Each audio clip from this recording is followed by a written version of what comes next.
diverse learning styles. There is no I in team. Group strength, individual learning from others, communication skills strength on a personal level. A team is made up of a diverse group of learners, and from this lesson, we can all agree everyone has a specific learning style. It's obvious we will not always encounter groups with the same types of learners. Everyone has a learning process and can collaborate, taking the strengths from each other's team members to not only learn and observe from each other, but also build on his or her own weakness as a learner. In order to work as a team or a group, it's important to communicate with a clear understanding of not only the task at hand and the goal at the end, but also the strengths and the weaknesses of each team member in order to utilize the team to its efficiency. Through this lesson, I have discovered, and I agree, I myself am an accommodative learner, and I can benefit from an assimilative learner style. Working as a group with diverse learners also allows for communication avenues to open up for both those who prefer working solo and in teams.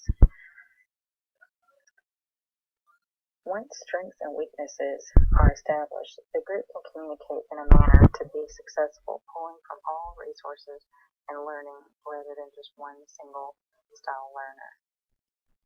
Arguments against working in teams with diverse learning styles: lack of understanding individual learning styles, communication failure, overall team failure, or discontent with team's overall performance. Lack of understanding of each other's learning styles can lead to communication failure, which will ultimately lead to the team's failure. Forcing different learners to work together could make it difficult for each person to give their best if they prefer to work better solo, such as the convergent or assimilator learners, versus those who are divergent and accommodating learners may overpower the strengths of the others' learning styles and or believe they have no interest in the group because they learn differently. Convergent learners believe that there is a correct answer, where a divergent learner is creative and open-minded, possibly feeling like there's more than one correct answer and will keep an open mind. These two learners could clash, causing problems for the team if these learners are not aware of each other's learning styles in advance, or communication can get lost in the process of working as a team.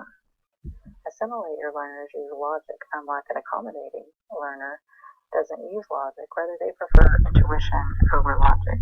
Accommodators are hands-on, action-oriented, where assimilators like to be given time to think things through.